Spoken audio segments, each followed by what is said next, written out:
técnica do programa de apadrinhamento afetivo do Instituto.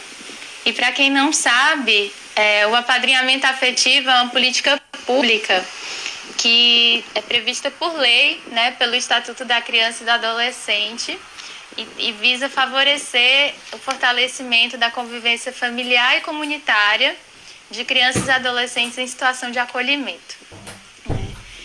Aqui no Instituto esse programa existe desde 2015. Ao longo desse tempo já vivemos muitas histórias, né? E hoje vão estar aqui com a gente a Anitta e o Tiago, que são padrinhos, né? Que apadrinham o Matheus desde 2017, através de um processo nosso do Instituto. E o público que a gente atende, pessoal, na lei, né, inclusive, tem prioridade para apadrinhamento afetivo crianças e adolescentes com poucas chances de retorno familiar, né, que estão acolhidos, com poucas chances de retorno familiar ou de colocação em família substituta. E aí é importante ressaltar, assim, logo de partida para vocês, que o fato da gente ter um grupo que a gente já pode dizer que tem poucas chances de retorno familiar ou de adoção, já é em si, por si só, alarmante, né? No sentido de que isso vem de um processo muito sistemático da forma como a nossa sociedade está organizada, né, na nossa estrutura social, assim, que muitas famílias, né, em situação de desproteção vão sendo afastadas aí dos seus filhos, né, meninos e meninas, e que muitas vezes vão ficando nessas instituições por muito tempo, por conta, enfim, né, de falta de investimento, de uma dificuldade de rede que tem muito pouco investimento, né, de atender, de acompanhar essas famílias, enfim. E aí, quando os meninos completam 18 anos, no caso, eles precisam sair, né, ao completar a maioridade. E é esse o público que a gente atende no apadrinhamento. Isso traz muitos desafios, né? Mas, enfim, muitas possibilidades também. Então, a gente quer, com o apadrinhamento, poder oferecer, de algum modo, referências afetivas, né? Assim, facilitar relações que vão se, né, pessoas adultas que vão se tornar referências afetivas para acompanhar esses meninos e meninas durante o período que eles estiverem no abrigo, no serviço de acolhimento, mas também depois que saírem. Então, agora eu vou chamar a Anitta e o Tiago para se juntarem a nós e fiquem muito à vontade para ir interagindo com a gente, fazer perguntas. A gente vai ter um tempinho aí no final, vamos tentar responder o máximo possível. E, enfim, contem pra gente também aí embaixo de onde vocês são, se vocês trabalham em serviços de acolhimento, se são padrinhos e madrinhas. Tô procurando aqui a Anitta. Achei.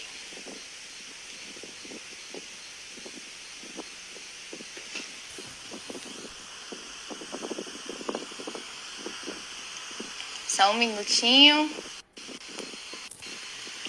Então, a gente tem uma equipe de comunicação que está aí, anotando as perguntas de vocês.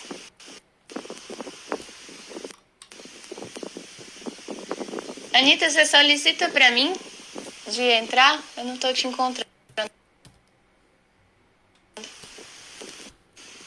Olha só, a Rita, a filha completando 18 anos em outubro, que legal. Vou falar várias a respeito disso, Rita.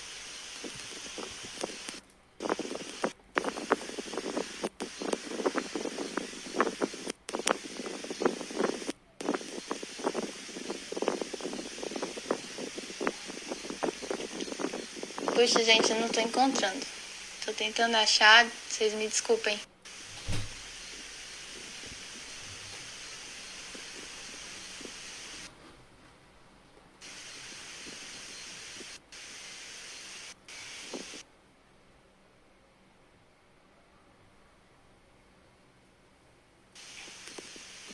Será que agora foi? Mas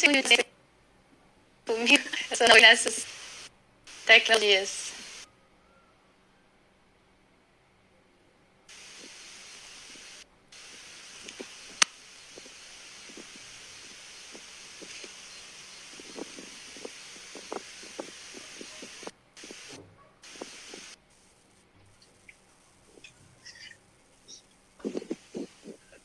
Anitta, você recebeu minha solicitação?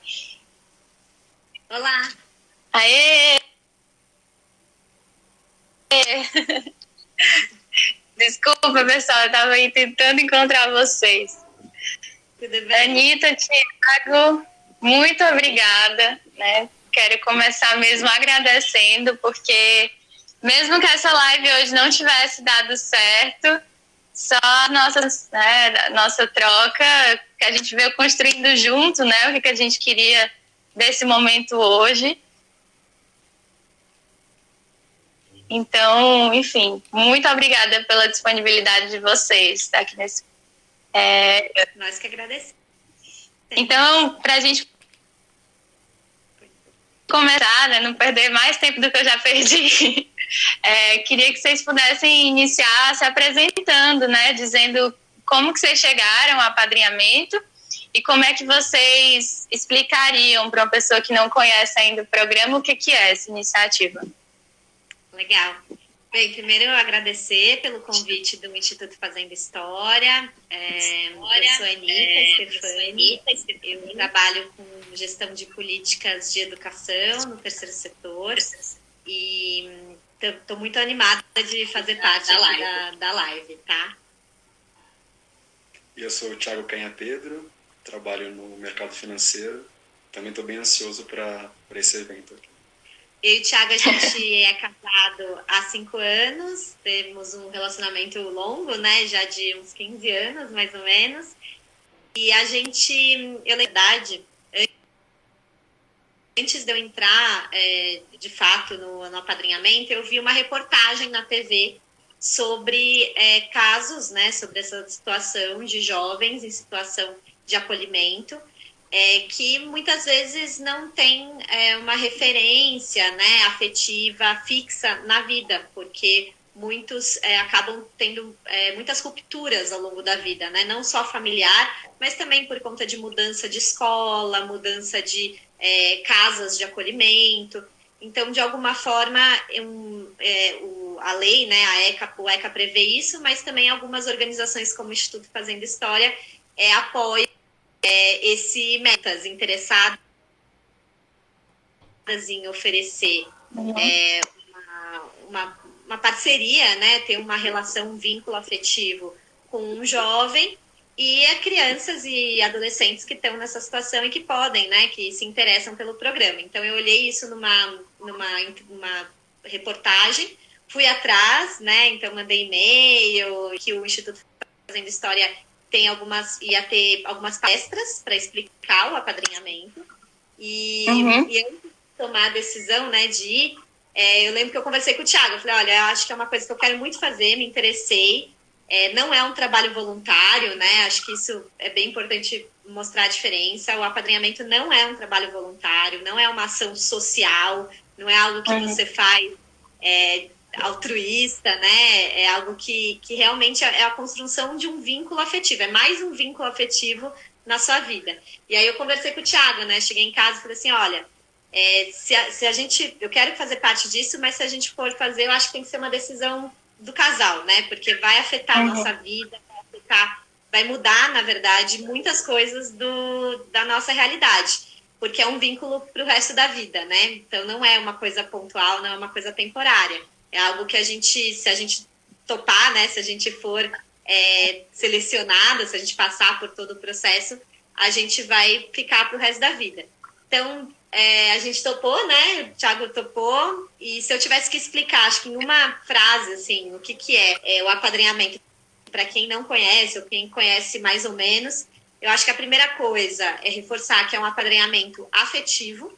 Então, quase não tem nada, ou até pouca coisa é desincentivado que tenha relações de doação financeira, de presentes, né? É realmente a doação do seu tempo, do seu afeto, da sua relação, da sua preocupação, às vezes, e na vida desse jovem, né? Então, realmente fazer parte dessa criança, dessa vida aí nova, né?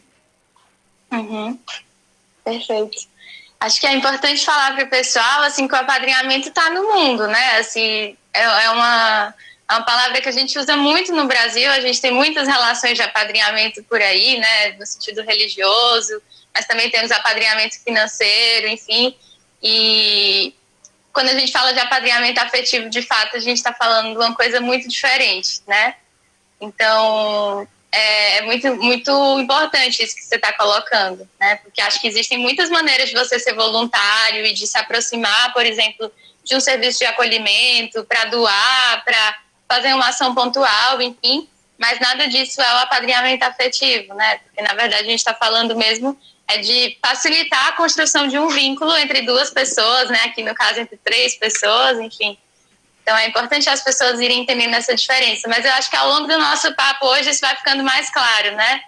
Assim, vocês contaram que chegaram através de uma palestra, né? Assim, de um primeiro momento para se aproximar, para entender do que se trata essa iniciativa. E, como eu disse, existem muitas formas de acontecer um apadrinhamento afetivo, né?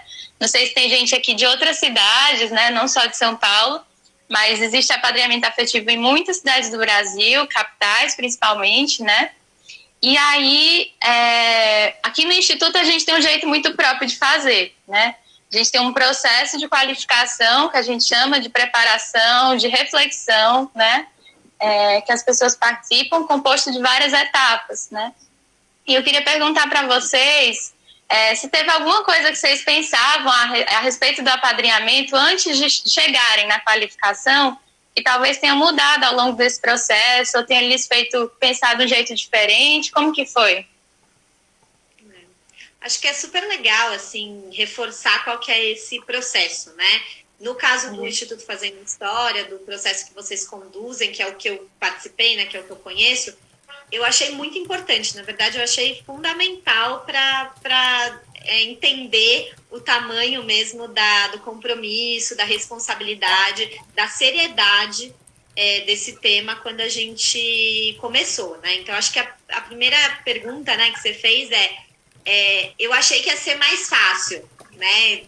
Antes de começar o processo de qualificação, antes de fato apadrinhar o Matheus, né, o nosso afilhado, eu tinha a sensação que ia ser mais fácil, né? Que ia ser uma coisa mais só as coisas boas, sabe? Tipo, a gente ia estudar junto com ele, a gente ia passear, ia ter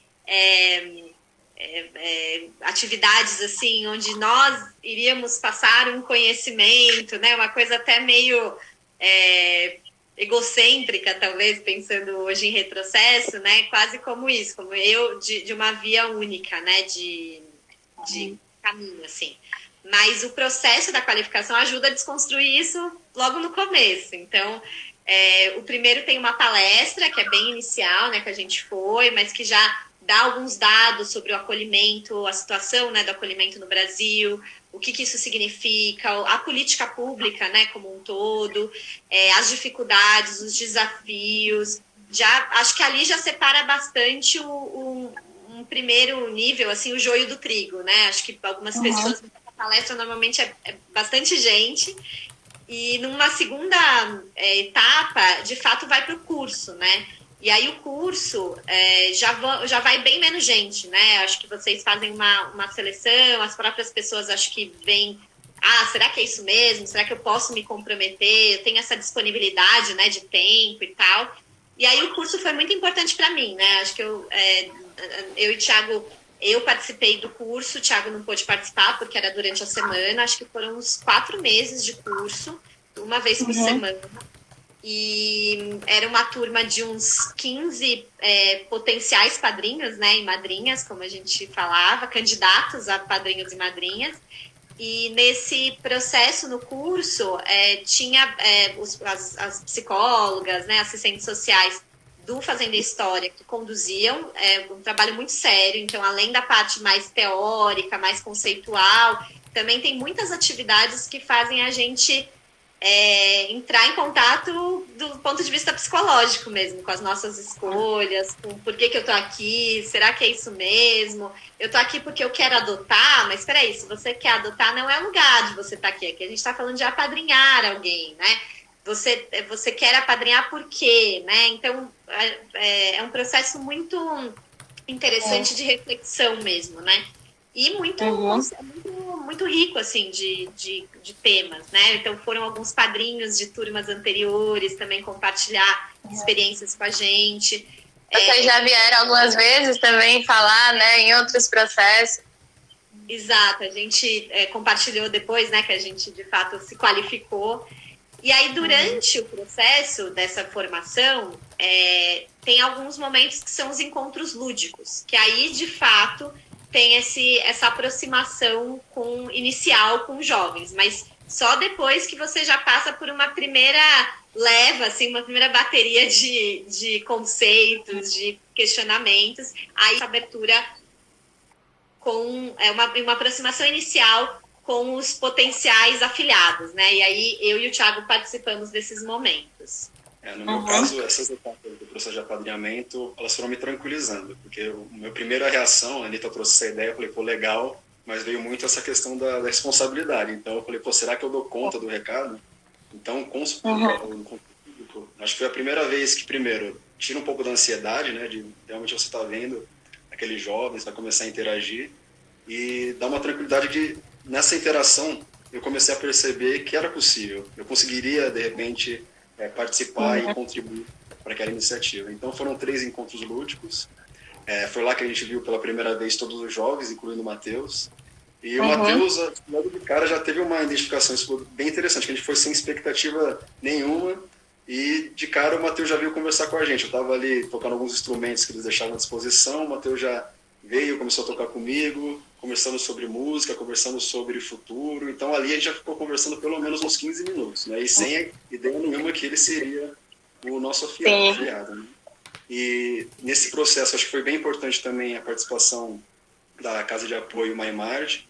Imagina você tirar todas essas crianças da casa para levar para esses encontros. Então, eu sentia que eles deixavam um ambiente muito interessante, muito fácil para a gente conseguir interagir, muito acolhedor. E o site Maria Maimard, só para o pessoal saber o serviço de acolhimento onde o Matheus estava, né, naquele momento. Exato. E ali, a partir daquele momento, realmente já começa a se criar alguns vínculos, né? A gente não sabe com quem, mas alguns jovens já começaram a nos chamar a atenção com relação à afinidade, né? Então, e o Matheus estava já dentro dele. E vocês imaginavam que ia apadrinhar um adolescente de 17 anos? Não, é engraçado, né? Porque eu acho que no começo, isso era uma das coisas que eu acho que desconstruiu também, né? Acho que antes de você entrar no apadrinhamento, eu pelo menos tinha uma noção que seriam crianças, né? Que seriam pessoas mais jovens, tipo 10 anos, 11 anos. E, na verdade, a maioria, assim, das que estão dentro do programa, né? Que até são priorizadas para estarem no programa, são adolescentes e jovens, né? Então, as crianças de idade menores são raras, assim, é até exceção. No caso, o Matheus, ele estava quase na saída mesmo, né, já do acolhimento. Ele estava com 17 anos, tinha acabado de completar 17 anos, então ele tinha menos de um ano para ficar no acolhimento e depois já iria para outra, né, para outra situação, que a gente acompanha esse processo todo.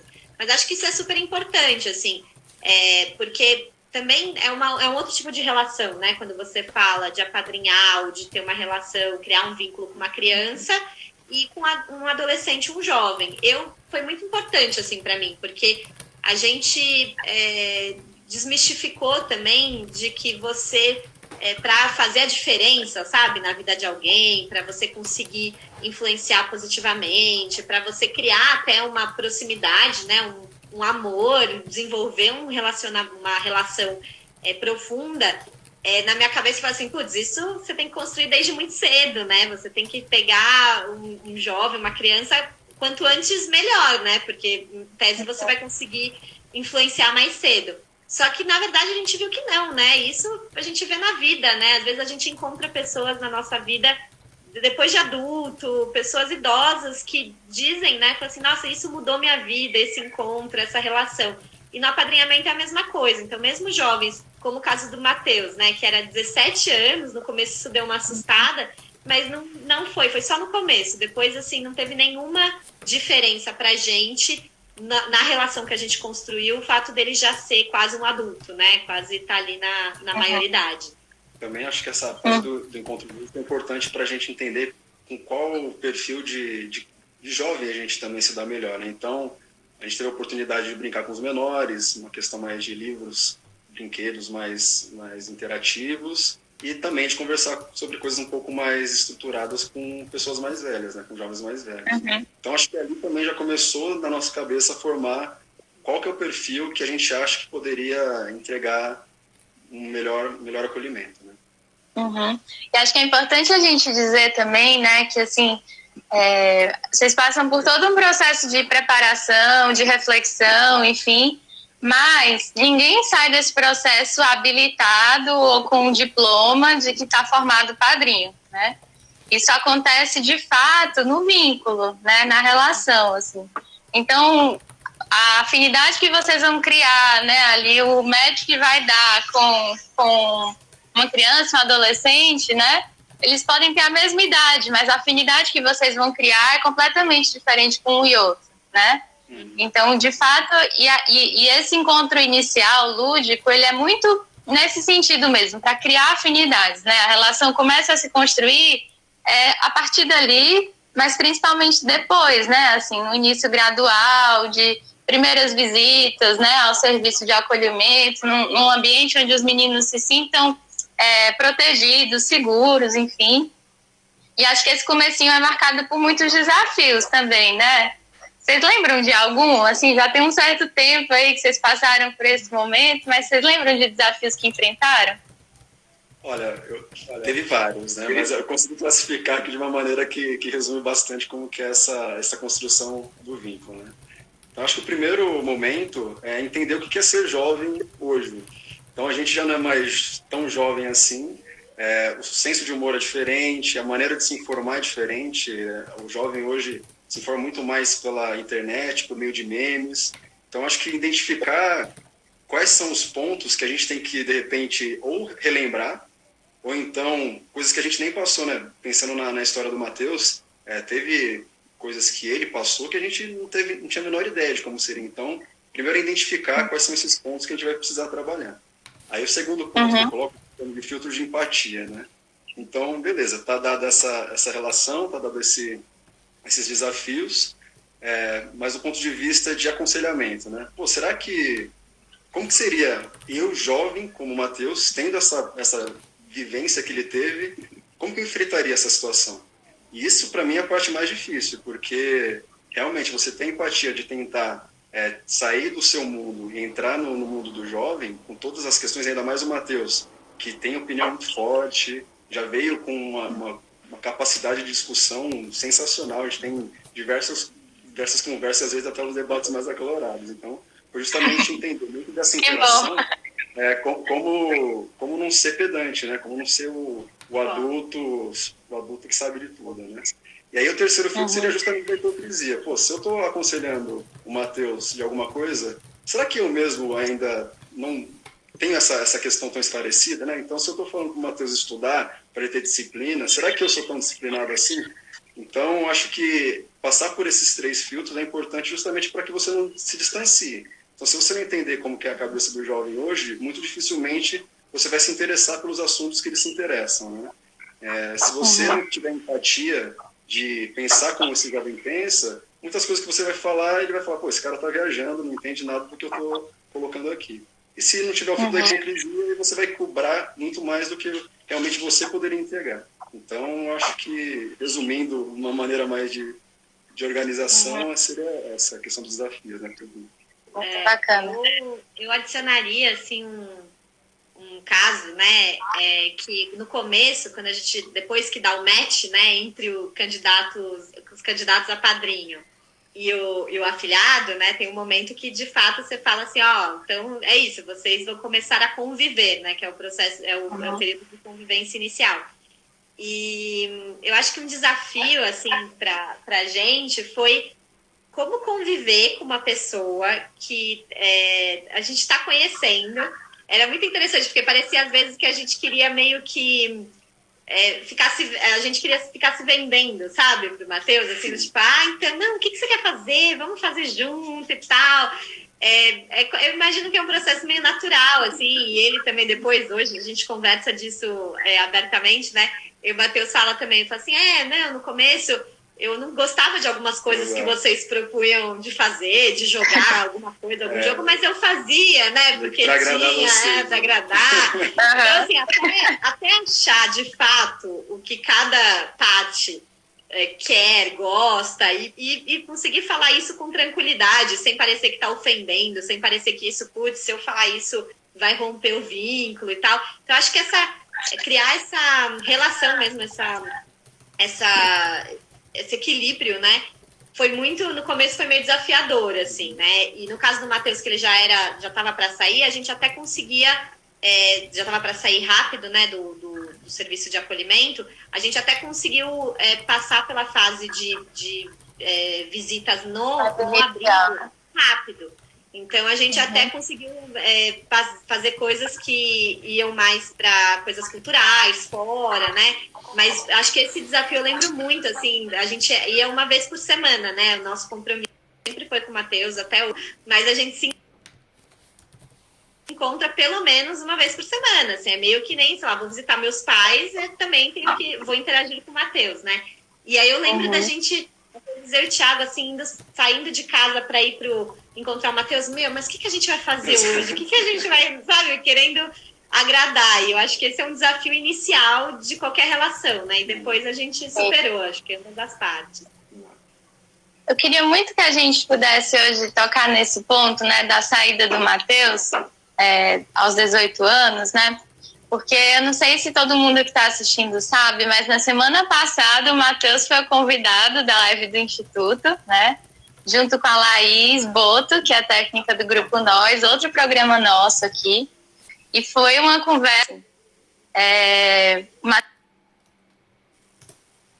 Matheus trouxe temas muito importantes, né? Ele estava falando a respeito da experiência dele no Grupo Nós, mas ele também trouxe muito esse momento da saída do serviço de acolhimento, né? Então, quando terminar essa live, vocês correm no YouTube do Instituto para assistirem a live do Matheus, né? Quem ainda não viu, que ela continua disponível. Está aqui no nosso feed também, no Instagram TV. E uma coisa que me marcou muito que ele trouxe, né? E a gente acompanha muitos adolescentes que passam pelo mesmo processo no apadrinhamento, que é de, nesse momento da saída, se sentir muito sozinho, né, de encontrar poucas oportunidades de acesso à moradia, a trabalho, à educação, né? Essa coisa de estar muito tempo na instituição e da noite para o dia ter que sair, se virar, encarar a vida adulta, enfim. E eu queria perguntar como foi para vocês acompanhar o Matheus nesse processo? Pra gente...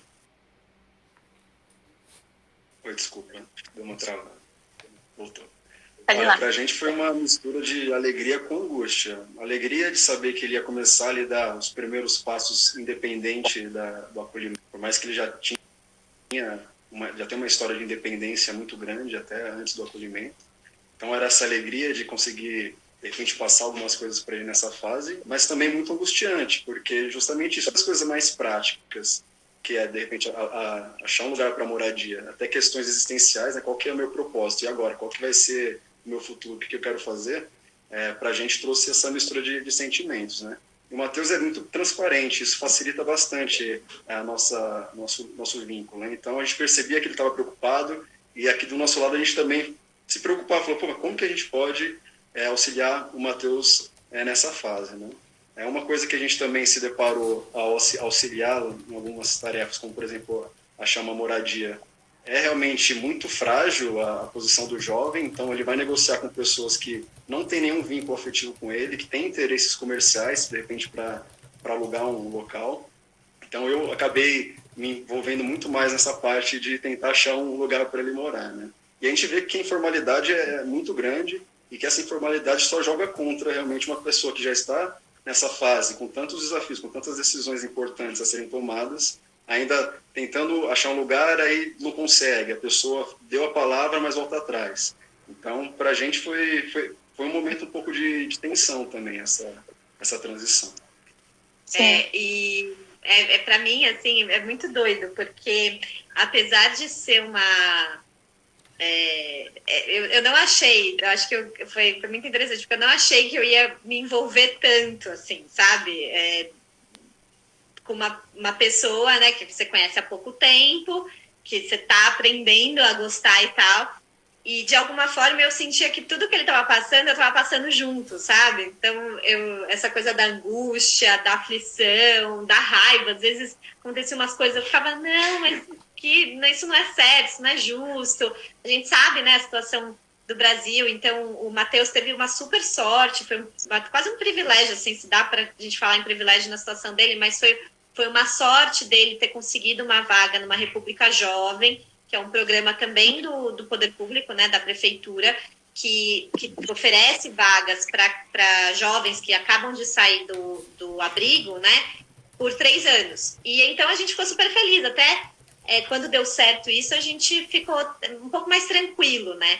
Mas aí começaram os desafios normais, que é a convivência com outros jovens, né? Então, uma coisa é você morando num serviço de acolhimento que tem roupa lavada, comida pronta, limpeza e tal. Outra coisa são 6 homens, homens, né? Mas assim, 6 jovens não se conheciam antes, tendo que fazer essas coisas sozinhos, né? E tendo que se organizar, tendo que administrar as tarefas, administrar a minha liberdade quando impacta na sua, enfim, coisas da maturidade, né? E que a diferença, eu acho, que acontece com jovens que saem do abrigo é que eles têm que passar por isso muito sozinhos, né? Então, a gente até ficou próximo de alguns colegas do Matheus nessa fase da República, e eu percebi, assim, aqueles que não tinham uma figura adulta de referência, podia ser um padrinho ou uma madrinha, como era o caso meu e né, como o caso do Matheus, podia ser algum tio, podia ser algum empregador, assim, alguém que minimamente, mesmo só de conversar, só de orientar, não é nem dar a solução, não é nem fazer junto, mas de ter alguém para compartilhar, sabe? É uma vida muito solitária, assim, quando você não tem... A gente às vezes não valoriza, né? Mas os vínculos familiares, afetivos mais estáveis que, sei lá, eu tive, o Thiago teve, ajudam muito nessa hora, né? Então, acho que a principal coisa nessa transição foi como a gente podia ajudar. Então, a gente, claro, ajudou braçalmente, né? Então, buscava oportunidade de emprego. Quantas vezes a gente fez conta com o Matheus? Olha, você ganha tanto, então quer dizer que você só pode gastar tanto, né? Mas também do ponto de vista afetivo mesmo, que aí que é o que eu acho que é o que contribui mais, né? Sim. Eu acho muito importante isso que vocês estão falando, porque de fato não tem romantismo, né? Nesse momento de saída de um serviço de acolhimento, depois de tantos anos acolhido, né? Tanto tempo. Como o caso do Matheus, existem muitos e muitos outros no Brasil, né? E é um assunto que a gente não fala o suficiente. Eu acho que a gente não fala justamente porque ele, assim, revela um verdadeiro rombo, assim, na nossa política de assistência, que é o tipo de coisa que não deveria, em hipótese alguma, acontecer. É uma criança ou adolescente passar tanto tempo, né, em um serviço, saindo aos 18 anos, e com pouquíssimas políticas que possam recebê-lo depois dessa saída, né? Então, você mencionou a República, mas para as pessoas terem uma ideia, no município de São Paulo, né, imenso, assim, a maior cidade do Brasil, a gente tem 6 repúblicas jovens, né? Cada um acolhe 6 jovens adultos, né? Então, é muito pouco, né, em relação à quantidade deles. Não sei se as pessoas sabem, mas 30% dos casos de criança e adolescente, casos de desligamento, né, de criança e adolescentes, é por completar a maioridade, né? Isso é 1/3 do número de desacolhimentos, né? Então, é muita coisa. Antes de eu continuar, só um aviso de ordem prática para a equipe do Instituto. O meu WhatsApp web, onde eu estou recebendo as perguntas, saiu do ar. Então, se as meninas puderem mandar para mim pelo e-mail do Instituto, eu estou com ele aberto aqui, tá bom? Ainda pensando aí na live do Matheus, que eu não quero sair dela tão cedo, assim, quero que as pessoas realmente vão assistir, né, para ouvir o Matheus falar em primeira mão. Acho que ele tocou num assunto muito fundamental e que é um assunto que a gente vem discutindo, né, nessas últimas 2 semanas, pelo menos, com muita força. Que bom, né, que fundamental essa discussão, que é o Matheus trazer, né, como foi para ele crescer como um jovem negro, nordestino, numa estrutura social como a nossa, tão racista, né, e de um racismo que é sempre negado, né, quase sempre negado, assim. E eu, enfim, não sei também se as pessoas sabem, mas assim, a grande maioria das crianças e adolescentes que estão em serviço de acolhimento são negros ou não brancos, né? Mais de 80%, assim, é muito grande mesmo o número. E assim, acho que isso dá um retrato do que é a desigualdade do nosso país, né? Quem são as crianças e adolescentes que são afastadas de suas famílias, né? Que são... enfim, né, colocadas num serviço de acolhimento, enfim, para quem que essa medida é destinada.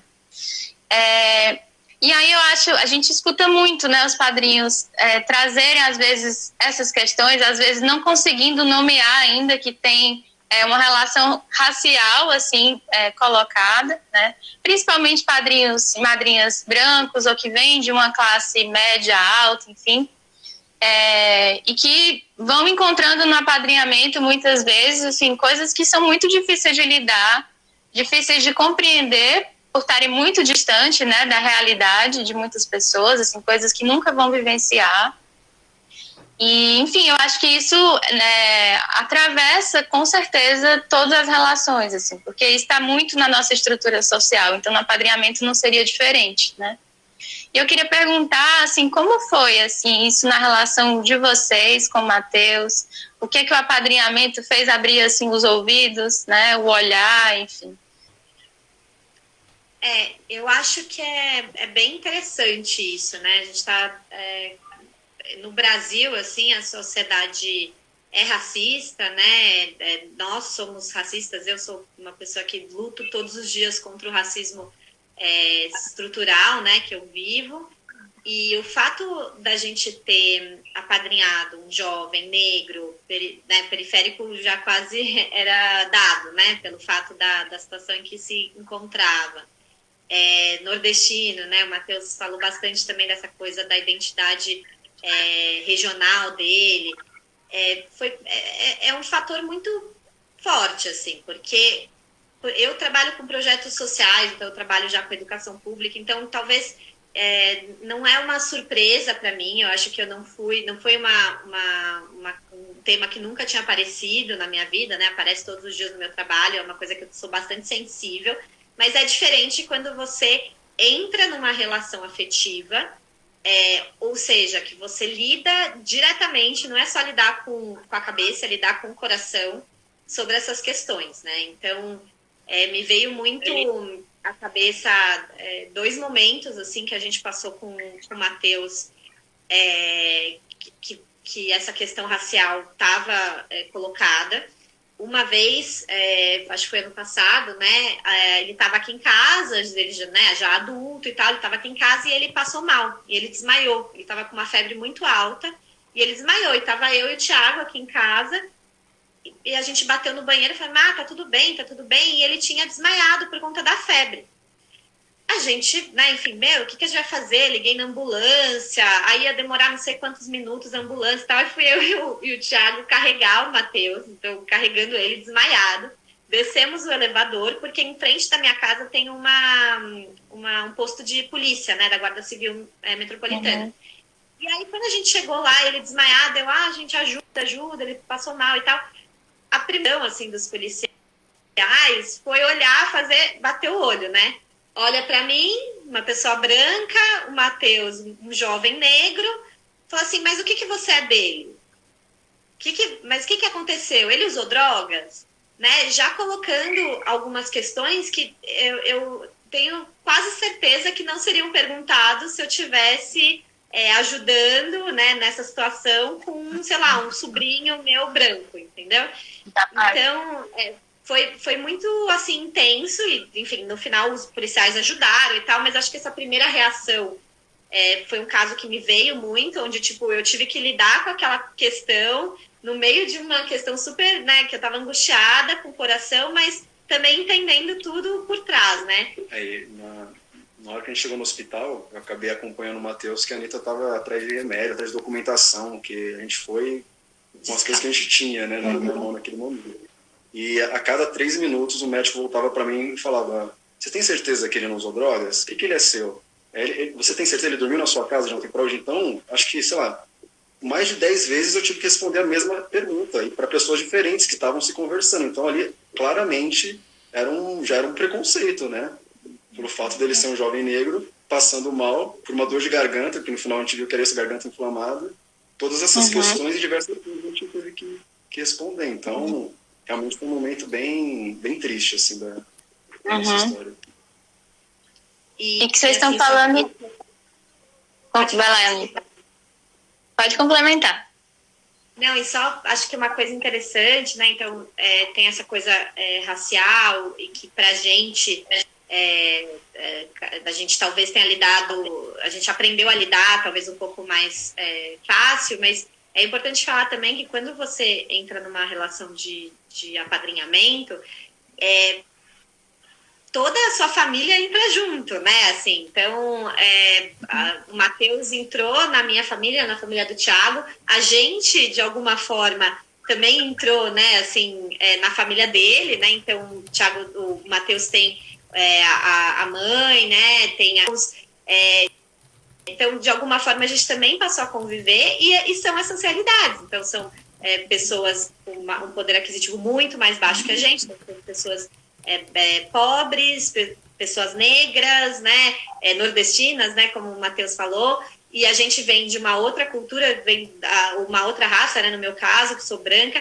Então, assim, também lidar, né? Minha família, lidar com tudo isso é um aprendizado coletivo. Então, eu gosto de dizer que o apadrinhamento, ele acaba transbordando, sabe? É tanto afeto, é tanta coisa que acontece na relação de apadrinhamento, mas que ela é tão potente que ela transborda para o microcosmos ali, né? Então, é muito além da relação, que é claro que é super importante entre o Matheus e a gente, mas que acaba transbordando para muita gente, para os nossos amigos, né? Amigos do Matheus. Então, é importante, e essa questão racial perpassa tudo isso, né? Todas essas relações e esses processos de questionamentos que cada um vive no seu tempo, né? O racismo também... me reconheci negro recentemente, um negro com uma tonalidade de pele mais clara. Então, quando o Matheus veio, eu já estava me inteirando mais sobre todas essas questões, porque devido talvez à condição que os meus pais me deram, eu nunca fui realmente muito privilegiado de não ter percebido essa questão do racismo, pelo menos na minha vivência, né? Comparado com outras vivências. Então, quando o Matheus trazia algum assunto, como eu já estava me percebendo,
esse momento com quem está aqui. E desculpa, Thiago, acabou que te interrompemos, né? Você estava falando a respeito de vir um processo. Oi? Até onde vocês me ouviram? Eu te ouvi até onde você falou que estava chegando, você já vinha na construção de um processo, né? De se reconhecer enquanto um homem negro, enfim. E que no momento que o Matheus se aproxima, você já vinha com essas reflexões, né, com essas questões aí em mente. Você quer complementar? A última parte foi justamente quando ele trazia alguma coisa que aconteceu com ele, né? Então, um exemplo clássico de violência policial, muitas vezes essa primeira interpretação do Matheus ainda era porque, sei lá, eles estavam fazendo barulho, estavam ali curtindo, e quando o policial chega, só ele toma rasteira, entendeu? Questões bem complicadas de violência policial. E eu utilizava esses exemplos para mostrar, olha, Matheus, isso daí talvez não seja só porque vocês estavam ali curtindo e o policial queria que vocês saíssem dali. Isso daí é um traço racista. Então, a gente conseguiu apoiar dessa maneira, e também foi muito bom ver o crescimento do Matheus nessa própria identidade. Então, no começo ele usava boné, depois ele começou a usar um cabelo black super lindo, começou a usar roupas também que estavam mais com a identidade negra. Então, também esse crescimento do Matheus no nosso dia a dia. Sim, eu gostei muito quando ele trouxe, né, essa questão na live dele, porque acho que o Matheus conseguiu nomear muito, né, esse processo a que ele sempre foi confrontado, né, durante toda a vida, assim. E, enfim, talvez essa não seja uma discussão, assim, que as pessoas estão tão inteiradas. Enfim, eu também estou num processo de aprender muito sobre isso, né. Acho que todos estamos, assim, ou deveríamos, pelo menos, né?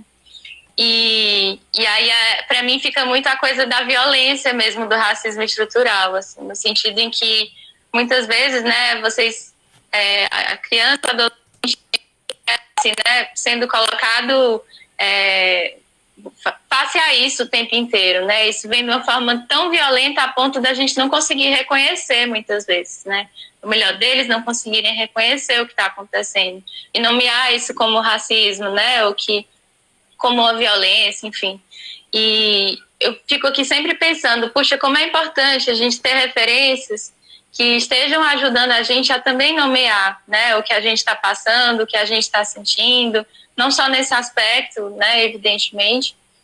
E acho que a gente pensa muito no apadrinhamento mesmo, como pessoas que vão estar aí junto, né, com escuta sensível, com olhar sensível, né, tentando ajudar os meninos a irem entendendo, né. E a gente nunca pensa nos padrinhos ou nas madrinhas como as únicas pessoas que vão fazer isso. Evidentemente que não, né? Tenho certeza que o Matheus contou com muitos amigos, né? Com familiares, assim, pessoas, educadores, enfim, pessoas de referência também para ele nessa descoberta, né? Nessa construção da identidade, se reconhecer enquanto um jovem negro, enfim.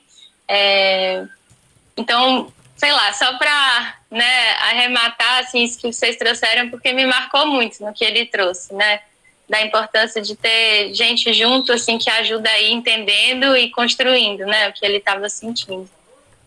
E, gente, assim, ao longo da conversa, né, e não só hoje, mas dos outros momentos que a gente teve, né, para pensar na construção dessa live, eu me emocionei em muitos momentos, né, de ouvir vocês falando do Matheus, assim, do orgulho que vocês têm dele. E vocês me contaram muito a respeito do quanto vocês aprenderam com o Matheus, né? A Anitta falou mais cedo de que é uma relação de ida e volta, assim, né? Acho que o Thiago também falou muito, né? De entrar no mundo, na vida do Matheus, de descobrir as afinidades, coisa que ele gosta, né? E vocês também começarem a conhecer coisas que não estavam ainda, enfim, apropriados, aproximados, enfim. E daí eu queria saber, melhor, que vocês contassem, né, para o pessoal, assim, o que vocês aprenderam com o Matheus ao longo desse processo? Será que dá para destacar uma coisa ou duas, sei lá, que fica desses últimos 3 anos aí? Olha, uma coisa que eu com certeza aprendi com o Matheus, o Matheus ele tem um amor ao próximo que é um negócio muito bonito, assim, muito forte, né? Então, se preocupar com pessoas que ele pode conhecer há bastante tempo, pessoas que de repente ele criou um vínculo recente, ele tem um cuidado muito grande com o próximo, né? Isso me marcou bastante, então esse sentimento de amor que ele tem, transmite a nós e aos outros. A questão da família dele, né? Então ele é um centro, tenta sempre conectar os familiares com lembranças afetivas da infância, ele sempre tenta trazer algo muito positivo para os encontros que ele tem com a família. Então, a preocupação que ele tem com os irmãos, então, são coisas muito admiráveis. Então, às vezes eu vejo o Matheus conversando com os irmãos dele, dando conselhos. É um cara formado, assim, pô, eu não pensei nessa alternativa, né? Eu não conseguiria dar esse tipo de exemplo. Então, na minha visão, é isso. O Matheus tem um olhar tão amoroso ao próximo que faz com que ele tenha essa sensibilidade e consiga acessar essas pessoas e criar esse vínculo. Isso que me marca bastante, esse amor ao próximo que o Matheus tem. Eu concordo totalmente. Eu até me emociono, assim, lembrando de algumas coisas. Então, eu lembro que quando a gente conheceu o Matheus, ele estava numa casa de acolhimento, né? Que estavam os 4 irmãos dele também, mais novos. Mas, em algum momento, os 4 irmãos voltaram para o pai, né? E que mora em Recife, para o pai deles, né? Então, rolou essa separação, né? Do Matheus com os seus irmãos, que desde sempre estavam juntos, né? Mesmo quando vieram de Pernambuco para São Paulo, eles juntos, passaram por altos e baixos juntos. Então, essa separação, por mais que o Matheus entendesse que era positivo, né, para eles, para os irmãos, foi muito difícil, né? E a gente estava conhecendo o Matheus ainda, foi logo no começo. E aí eu lembro que, só reforçando isso, né, da proximidade, da importância familiar para o Matheus, eles resolveram fazer tipo um piquenique, assim, meio de despedida, né? E o Matheus foi comprar as coisas que ele falou assim, vou comprar coisas que eu sei que meus irmãos gostam e que lembram da nossa infância e lembram dos momentos bons, bonitos que a gente viveu. Então ele comprou, eu nem sei os nomes, ele comprou lá um negócio, uns doces, um patê lá, que eu não sei o nome, de presunto, sei lá. Umas coisas que, assim, era por afeto, sabe? E ele comprou aquilo com o dinheiro dele, foi lá, fez o piquenique. Então foi tão bonito e é tão interessante porque mesmo com todas as rupturas que levaram o Matheus a uma situação onde ele ficou num serviço de abrigo, né? Ou seja, ele teve aí um vínculo familiar muito difícil, né? Mesmo com tudo isso, ele valoriza muito. Então, eu me emociono muito com ele valorizando isso na família dele e o quanto que ele traz isso para nossa família, assim, sabe? Então, o quanto que ele ouve conselhos do pai do Thiago, o quanto que ele conversa com a minha mãe. Então, assim, acho muito amoroso nesse sentido. E a segunda coisa que eu queria falar, que eu aprendi muito com o Matheus, até nem sei se ele está ouvindo, participando dessa live, porque ele está numa casa, nem sei, está com dificuldade de internet e tal. Mas eu queria dizer, assim, para ele que eu tenho muito, muito orgulho de tudo que ele se tornou e que eu sei que ele tem um caminho ainda muito brilhante pela frente. E que eu aprendo muito com você, e que eu acho que a principal coisa que eu aprendi é ser menos egoísta, né? Então, olhar mais para os outros, ter uma visão, assim, menos autocentrada. E eu acho que eu lembro pelo menos de 3 vezes que o Matheus estava aqui em casa, né? A gente mora no centro de São Paulo, então tem muitos moradores de rua. E pelo menos umas 3 vezes o Matheus, né, foi passear com a nossa cachorra e tal, e voltou sem a blusa, sem o casaco. Aí eu falei, Matheus, mas tá frio? Não, mas é que um morador de rua tava com frio e eu fui lá e dei meu casaco. Então, realmente uma sensibilidade, assim, que toca diretamente, né? E ainda mais quando a gente considera o contexto todo. Apesar do apadrinhamento ser uma coisa, como eu falei no começo, né? Que eu achei que a gente ia chegar com respostas, ajudar. Hoje eu vejo que é realmente muito mútuo, é muito recíproco, assim, e eu não consigo imaginar mais minha vida sem o Matheus, assim, é realmente muito profundo. Nossa, essa live não pode mais cair, esse pedaço da live que eu preciso salvar para me assegurar de que o Matheus receba essa carta de amor no final, assim. Eu tô muito emocionada de ouvir vocês, eu não sei nem... Tô aqui, será que a gente responde perguntas? Será que não? Porque a gente acredita tanto nesse programa, né? Assim, a gente do programa que a gente faz, e eu acho que tá aqui no relato de vocês o porquê da gente fazer o apadrinhamento afetivo acontecer, né?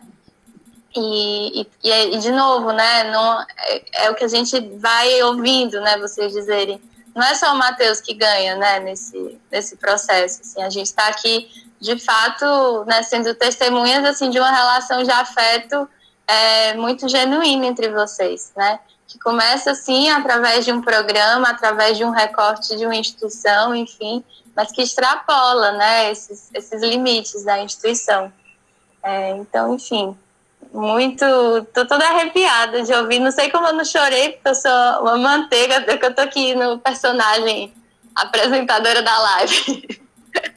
Mas, enfim, a gente estamos chegando aí às 8 horas, né? A gente queria fazer uma live de 1 hora.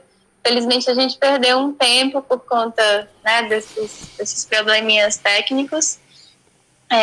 Algumas pessoas enviaram aqui perguntas, eu vou, né, só trazer uma para a gente pensar.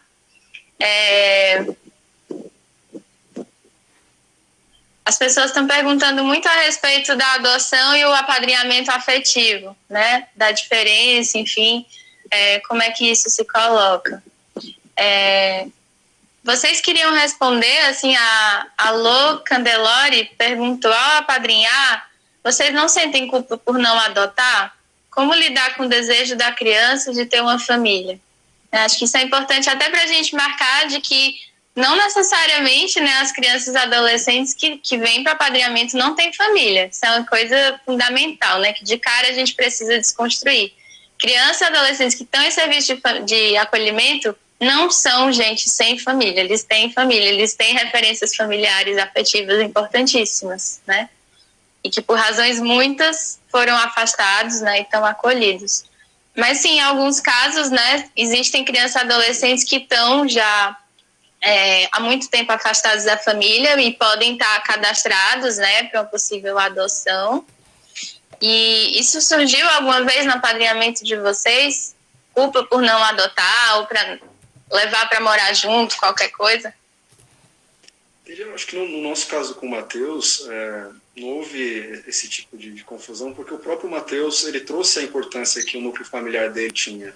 Então, a gente se colocou na posição justamente de conseguir dar uma tranquilidade, de dar o acolhimento, dar o amor necessário para que ele pudesse se fortalecer, porque todas as ferramentas ele já tem bastante coisa. Ele só precisava, às vezes, se fortalecer e construir ou retomar esse vínculo familiar.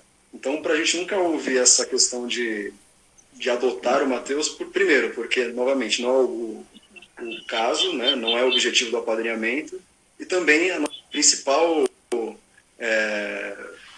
objetivo com relação ao núcleo familiar do Matheus é que ele se aproximasse, que ele tivesse uma relação mais... Então, para a gente não houve essa confusão.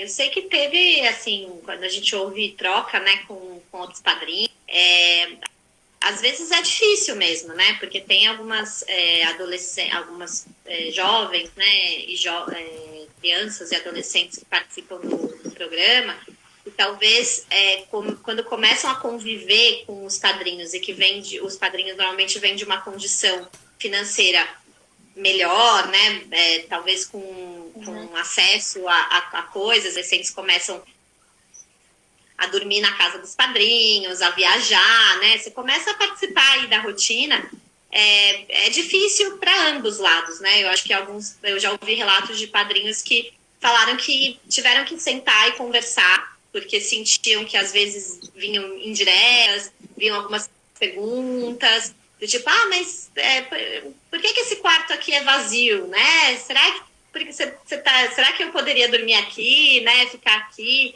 E também, acho que o lado do jovem, né? O quanto que para ele também essa relação é uma construção, né? Então, eu não acho que é um problema. No nosso caso, a gente não pensou em adotar, né? Acho que não era o caso. Mas se acontecer isso, que pode acontecer, né? Essa confusão, a relação tem que ser muito aberta, tem que mostrar as diferenças dos papéis, né? Então, cada um tem um papel importante na vida do outro, né? E pai, mãe é um papel diferente de quem é uma outra referência adulta, né? Eu acredito também que o próprio processo do apadrinhamento, ele prepara muito bem o padrinho, porque dentro dessas histórias que a Anitta trouxe, Eu lembro que a pessoa, ao contar pra gente, ela mostrava que ela estava sofrendo por dar algumas respostas, mas ela dava com firmeza, justamente porque ela sabia como agir. Então, entendo que todo o processo de apadrinhamento realmente é muito importante para que, se houver a confusão, o padrinho, que ali é o adulto responsável, né, desse consiga esclarecer sem, mais importante, sem ferir o jovem. Quando eu penso nesse assunto, gente, eu fico sempre pensando muito, assim, que, puxa, a gente conta com tantas referências ao longo da nossa vida que não são pai, mãe, avós, enfim, né? Que não são necessariamente pessoas que têm um laço sanguíneo ou familiar com a gente, né? Então, acho que o apadrinhamento é uma constante desconstrução também, né? Do que são feitas as relações afetivas, né? Porque, afinal, para ter um vínculo importante, fundamental, né? Assim, relevante com alguém, significativo, não necessariamente você precisa fazer disso um laço familiar, né? É claro que com o tempo, com o afeto, a proximidade, né, isso vai se tornando também, como vocês trouxeram, né, um pouco parte da sua família, vocês também da dele, enfim. E isso é muito bonito da gente, das caixinhas, né, de que precisa ser tal coisa para ser efetivo, né? Às vezes as pessoas até colocam numa relação de valor, assim, a adoção e apadrinhamento, como se fosse menos, né? E a gente costuma sempre falar, assim, que não são coisas que chegam a ser comparáveis, né? O projeto de ser pai e mãe é completamente diferente do projeto de ser padrinho e madrinha, né? Então isso é muito importante, assim. A Camila Lisboa perguntou se existe critério do adolescente não ter contato com o familiar para poder entrar no programa. Bom, já no relato da Anitta e do Thiago está colocado, né? O Matheus tem contato com a família, né? Tem vínculos super fortes com os familiares. Então, não existe esse critério. Quando a gente avalia a entrada de uma criança ou um adolescente no programa, a gente está olhando para um momento da vida dele. E se a gente identifica ali, junto com a equipe do serviço, com os profissionais da vara, enfim, de que ali existe uma necessidade de ter mais uma referência afetiva que possa acompanhar, que possa ser um suporte, enfim, esse é o critério de inclusão, né? Não necessariamente precisa a família estar destituída do poder familiar, enfim. E aí a Fran Carneiro perguntou como tem acontecido para vocês os encontros com o Matheus nesse período de pandemia, né? Acho que para a gente encerrar aí a rodada de perguntas. Então, a pandemia está sendo um processo de adaptação para todo mundo, né? E no caso, assim, do Matheus, um nível mais difícil ainda, porque em meio à pandemia, ele estava numa república, não numa república jovem, pública, mas numa república privada, onde ele pagava aluguel e tal, e deu um problema na república, e ele teve que sair às pressas da república, teve que achar um outro lugar para viver em meio à pandemia, né? Então, ele ligou assim pra gente. Isso é muito interessante, porque realmente a gente acaba sendo, por sermos uma das referências de adulto dele, né? Na hora do aperto, é muito engraçado que ele liga para pedir conselho mesmo, né? Tipo, putz, olha, aconteceu isso, o que você acha? Tô pensando e tal.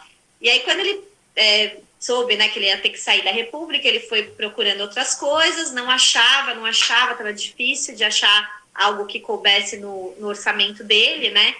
E a gente preocupada com essa situação da pandemia, ele ia ter que morar num lugar que ia dividir quarto com muitas pessoas.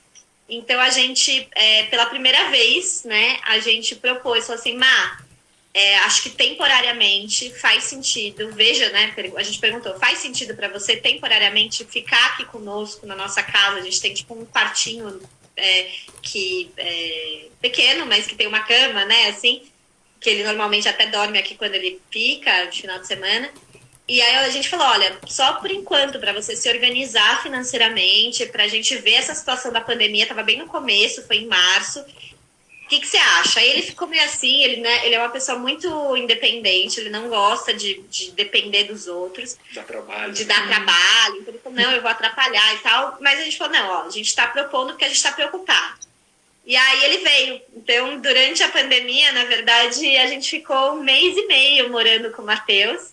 Então, a gente conviveu um monte com o Matheus, foi bem interessante. Que foi uma experiência muito diferente, né, para vocês? Foi intenso. Foi bem diferente, foi bem intenso. Eu acho que eu tenho outros padrinhos, depois eu conto que não estão vendo, infelizmente, os seus afilhados por uma questão de segurança, né, orientação sanitária mesmo. Mas no nosso caso, a gente super viu. Na verdade, a gente morou junto com o Matheus durante 1 mês e meio. Quando a situação, a gente viu que não ia mudar no curto prazo, né? Não tem prazo para acabar, assim, muito claro, o isolamento. O Matheus também conseguiu se organizar financeiramente e achou uma casa para dividir com um amigo. Então, e se mudou, a gente ajudou na mudança, a distância, assim, né? Mas ajudou. Então, no nosso caso, especificamente, a quarentena, na verdade, foi um super intensivão do apadrinhamento aí, né? Então, foi muito interessante, mas não é o padrão, né? Sim, mas é importante, assim, isso tá colocado, né? Porque a gente sempre fala, e vocês cansam de ouvir a gente falar isso, né, no Instituto, de que a gente olha cada caso, né? Assim, o que está em jogo é cada vínculo, né? De cada padrinho, madrinha, afilhado, afilhada. Então, vocês estão contando de algo que fez sentido no apadrinhamento de vocês, né? Na relação de vocês, assim, nesse momento, num momento em que a gente não tem muitas respostas, né, para o que está acontecendo, assim, de muita incerteza, muita insegurança. Então, foi o que fez sentido ali para vocês nesse momento, né? Mas que poderia também não ter sido assim, tudo bem, né? Acho que outros padrinhos, né, respondendo do que eu tenho ouvido, né, nos acompanhamentos, assim, tem se esforçado muito em fazer encontros por telefone, por videochamada, né, através do portão, assim, com todo jeito de continuar vivendo, continuar junto, né, assim, e nesse contexto aí tão difícil. E a gente no Instituto segue trabalhando, todo mundo, né, virtualmente. Então, a gente também segue nos acompanhamentos, né, das relações de apadrinhamento, enfim. E estamos aí juntos, né, enfrentando esse momento. Bom, eu acho que das perguntas que eu recebi aqui foram essas. Não sei se vocês queriam falar ainda alguma coisa para fechar, que sempre te faltou, queriam complementar. Eu queria dar o depoimento do meu sentimento, né? Veio de uma preocupação com a responsabilidade e se tornou num amor realmente muito profundo pelo Matheus. Então, pensando em como eu desenvolvi, e já respondendo também as questões, né, que você aprendeu com o Matheus, eu aprendi realmente a ser um ser humano diferente e a amar outra pessoa de um vínculo totalmente diferente do meu vínculo familiar, meu vínculo de amizades desde a infância. Então, também aprendi isso com o Matheus. Mas vale a pena, quem tiver interesse de conhecer mais o programa, eu acho que realmente é transformador, é algo que é um vínculo para a vida, é um aprendizado diário, a gente pode dizer, e realmente, para quem tem esse interesse, tem essa vontade, acho que vale a pena conhecer, e se passando por todos os processos do apadrinhamento, virar um padrinho, vale muito a pena. Legal. Que bacana. Então é isso, não teria mais nada a colocar, né? Eu queria agradecer do fundo do coração a participação de vocês hoje, né? Não só hoje, mas assim, essa disponibilidade de construir junto, né? Queria dizer que eu aprendi muito com vocês também ao longo dessas últimas semanas que a gente veio conversando. E como o Thiago falou, quem quiser conhecer mais, saber a respeito do apadrinhamento, de outros programas do Instituto, vocês podem procurar o nosso site, que é fazendahistoria.org.br. Lá tem uma página do apadrinhamento que vocês podem cadastrar o seu e-mail para receber uma notificação quando tiver um novo processo, né? Se a pandemia permitir, teremos em breve um novo processo, estamos vendo como vai ser. E, por fim, queria agradecer a disponibilidade de todo mundo que está assistindo, né? Tivemos aí um público grande. Eu vi que veio uma caravana de Fortaleza, minha terra. Queria agradecer também a participação de vocês. E a equipe do Instituto que estava aí por trás, né, mandando as perguntas, respondendo quem ia falando aqui, enfim. É um trabalho a muitas mãos mesmo, né? Assim, estamos só nós três aqui com o rosto aparecendo, mas é muita gente que está por trás, né, para esse programa acontecer, para o Instituto acontecer, enfim. Então, acho que é isso. Obrigada mesmo, viu, gente? Obrigada. Boa noite. Parabéns aí para o Instituto Fazendo História. Vocês são incríveis. Contem com a gente. Um beijo, gente. Vocês são Instituto também, viu? Vocês fazem parte. Tchau, tchau. Beijão. Gente. Tchau, tchau. Obrigada, pessoal.